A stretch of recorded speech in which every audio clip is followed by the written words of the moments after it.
নমস্কার বলি, সকাল সকাল উঠে গেছি, অনেক কাজ রয়েছে। তারপরে চলে গেলাম জল আনতে। খাওয়া নেই দাওয়া নেই, কী বলবো, আলেক্স খারাপ হতে আমাকে যেতে হচ্ছে। তো আমাদের এখানে ঝুলোর মেলা বসেছে, আমি তো যাই না, সেটা আলাদা ব্যাপার।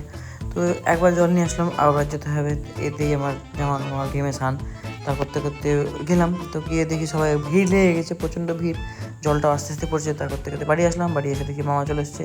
তো ফ্যান চালিয়ে দিলাম, দুধ ধোয়াচ্ছিলো। তারপর একটু ছোলা খেয়ে বেরিয়ে পড়লাম আলেক্সটাকে ঠেলতে ঠেলতে দিতে যাওয়ার জন্য, কারণ কদিন থেকে খুব জ্বালাচ্ছে, স্টার্ট হচ্ছে না, শর্ট মারছে। তা করতে করতে মা দেখলাম ঢোকলা বানিয়েছি, ঢোকলা খেলাম, দিয়ে উপরে গেলাম, ঘরটা একটু পরিষ্কার করলাম। অনেক কাজ রয়েছে, কী করব। তো তারপরে একটু বেরিয়েছিলাম কালেকশানে ডাকলো আমাকে। তো বুলেটটা রাখাই যে আমি গাড়িটাকে দেখতে এলাম কতদূর কী হয়েছে। তা করতে করতে আমি সোজা বেরিয়ে গেলাম মাঠেও প্রচণ্ড গরম, হাওয়া কিছু দিচ্ছে না। তো ঘাস কাটতে লাগলাম, এত গরম কি বলবো, বৃষ্টি তো হচ্ছেই না। তো তারপর তা করতে করতে ঘাস কাটা হয়ে গেল। তো এবার বাড়ির উদ্দেশ্যে যাবো।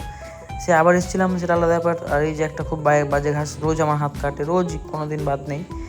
যাই হোক, গরমের মধ্যে তো বাড়ি এসে তারপরে একটু ঘষা মাজা করলাম। রাইডে গেলে হবে না, ব্যাগগুলো পরিষ্কার করে রাখতে হবে।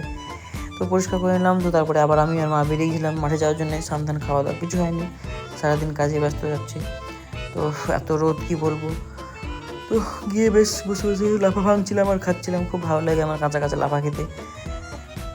তো তারপরে বসেছিলাম, তো মাঝে মাঝে লাফাও খাচ্ছিলাম, বসেছিলাম। তা করতে করতে দেখি কিছু খুঁচা মারছে, বললাম কিছু পোকা টোকা সাপ টাপ আছে নাকি। তো দেখলাম না, কলা গাছ আমাকে খুঁচা মারছে। তো যাই হোক, তো বসে বসে লাফাটা শেষ করলাম। তো এতক্ষণে এই কটা লাফা ভাঙা হলো। এত গরম, বিকাল 4টে 4:30 বেজে গেলো। তা করতে করতে মা বললো যাও তাল কুড়িয়ে নিয়ে আসো।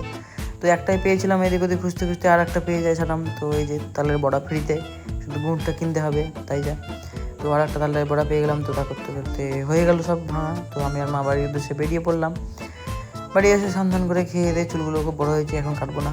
তো অনেক যেহেতু বেলা হয়েছে, তো তারপরে সন্ধ্যাবেলা একটু বেরিয়েছিলাম আরেকটাকে আনতে, আমার একটা নিমন্ত্রণ রয়েছে। তো তারপরে গিয়ে দেখলাম আরেকটার অবস্থা খুবই হাওলা টাইপ। যাই হোক, মোটামুটি চলার মতো হয়ে গেছে। তারপরে কৌশিকদার ওখানে ঝুলন মন্দিরের জন্য, এই ঝুলন উৎসবের জন্য বেশ ভালো ভালো থিমগুলো করেছিল, খুব সুন্দর লাগলো, মনে হচ্ছিলো সামচাচ্ছে। এটা হচ্ছে আমাদের কুঞ্জুহাটায় গির্জাপাড়া বলে একটা জায়গা রয়েছে সেখানে।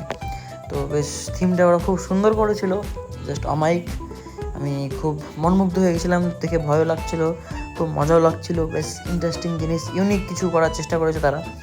তো প্রথমে বুঝতে পারিনি ছাদে ওটা কী, আমরা মানুষ আছে, কিন্তু পরে দেখলাম না, কঙ্কাল রয়েছে। তো বেশ দেখে ভয়ও লাগছিলো। তো এগুলো খুব এমনভাবে করেছে যে খুব রিয়েলিস্টিক লাগছে। এই যে এটা পুরো মনে হচ্ছে মানুষ ঝুলছে, আমি তো প্রথমে বুঝতেই পারিনি। পাশে কফিনও রাখা ছিল। তা করতে করতে বাইরেও দেখি সেম কফিন রাখা, মানে বাড়ির জানালাতে এসবভাবে ঝুলছে, যে কেউ ভয় পেয়ে যাবে। আর এই কফিনগুলোতে যে বারবার হিলাচ্ছে, কি বলবো, এত ভয় লাগছিল। যাই হোক, আসল না, বাট থিমটা খুব সুন্দর করেছিল তারা।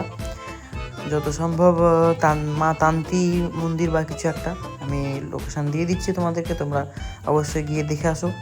তো বহরমপুরে তরুণ সাথী ক্লাব থেকে এটা অনুষ্ঠিত করা হয়, প্রচণ্ড সুন্দর করেছিল। তো তোমরা একটু গিয়ে দেখে আসো। তা করতে করতে আমি বাড়ি চলে আসলাম। তো আজকের মতো এতটাই। আজকে আস্তে আস্তে অনেক লেট হয়ে গেল, 11:30 12টা বাজছিল। তো রুমটা একটু মেসি হয়ে আছে, ঠিক করতে হবে। তো টাটা, বাই বাই।